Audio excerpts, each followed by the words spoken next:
મારું નામ છે કરણ પટેલ અને આજે આપણે વાત કરવા જઈ રહ્યા છીએ ઓપ્પોનો મોસ્ટ ડ્યુરેબલ ફોન એટલે કે F31 Pro Plus.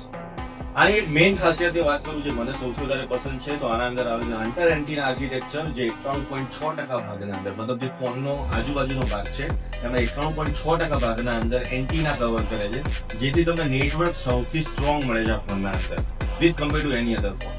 વાત કરીએ આના બીજા કી ફંક્શનની તેના અંદર જો તમને પસંદ છે ગેમિંગ કરવું, તમે સમજો કે ગેમના રસિયા છો તો તમારા માટે આના અંદર છે સ્નેપડ્રેગન 7 Gen 3 જેનો entry score nearly 10 lakh plus છે જેથી તમે સ્મૂથ ગેમિંગ કરી શકો છો. સાથે સાથે આ ફોન ડ્યુઅલ એન્જિન સિસ્ટમ સાથે આવે છે જેના અંદર એક આવશે ટ્રિનિટી એન્જિન અને બીજું છે લ્યુમિનસ મેગ્નેટિક એન્જિન. આ બંને એન્જિન તમારા ફોનને સ્ટ્રોંગ બનાવે છે. એટલું જ નહીં 7000 mAh ની બેટરી તમને મળે છે તો જો તમારે પૂરો દિવસ અને હકીકતમાં હું કહું તો 1.5 દિવસ સુધી પણ જો તમે ચાર્જ નહીં કરો તો તમારે ચાર્જિંગની ટેન્શન લેવાની જરૂર નથી. એટલી પાવરફુલ બેટરી આના અંદર છે. સાથે સાથે વેપર ચેમ્બર કુલિંગ પણ તમને મળે છે જેથી તમારો ફોન ગરમ થતો નથી. તો આવા ઉનાળાના ટાઈમમાં જ્યારે ફોન સૌથી વધારે હીટ થાય ત્યારે તમારે ટેન્શન લેવાની કોઈ જરૂર નથી બીકોઝ તમારા જોડે છે ઓપ્પોનો સૌથી ડ્યુરેબલ ફોન F31